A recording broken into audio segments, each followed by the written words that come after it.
Kami pastikan bahwa proses penyidikan perkara terkait dengan kuota haji ini masih terus berproses di KPK. Jadi KPK juga masih terus melakukan pemanggilan terhadap para saksi ataupun pihak-pihak lain yang...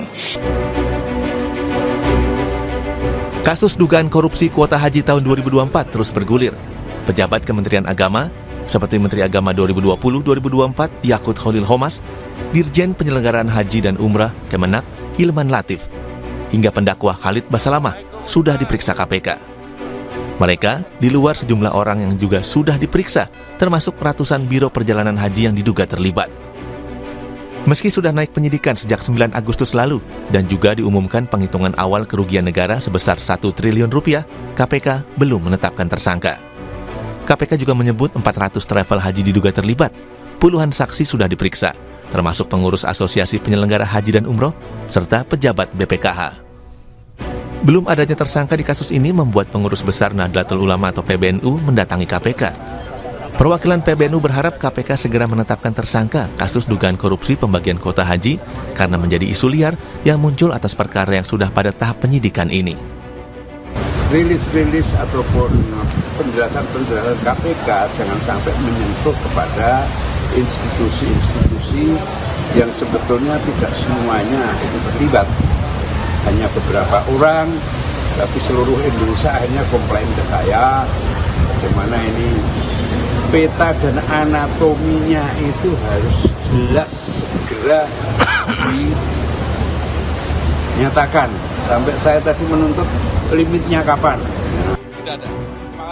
Sementara itu menanggapi kedatangan PBNU ke KPK, kuasa hukum mantan Menteri Agama Yakut Khalil Qomas, Melissa Anggraini bilang KPK harus objektif dalam menetapkan tersangka kasus dugaan korupsi kuota haji dan tidak bisa dilakukan atas dorongan pihak manapun.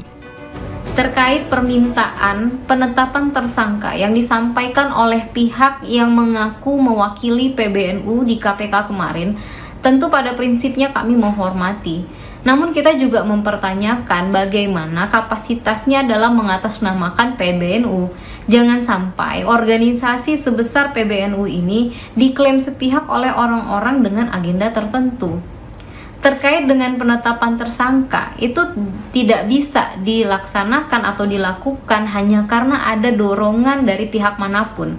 Itu murni didasarkan kepada fakta dan alat bukti yang cukup.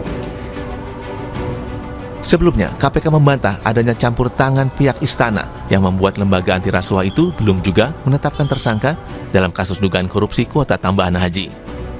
Juru bicara KPK Budi Prasetyo bilang proses penyidikan masih berjalan dengan terus melakukan pemanggilan saksi-saksi. Kami pastikan bahwa proses penyidikan perkara terkait dengan kuota haji ini masih terus berproses di KPK. Jadi KPK juga masih terus melakukan pemanggilan terhadap para saksi ataupun pihak-pihak lain yang diduga mengetahui konstruksi perkara ini, dan tentu setiap keterangan dari para saksi yang dipanggil akan membantu KPK untuk membuat terang perkara ini. Publik ini menunggu bagaimana KPK membuat kasus kuota haji tambahan tahun 2024 terang benderang, termasuk apakah nantinya KPK akan benar-benar menetapkan tersangka dalam kasus ini.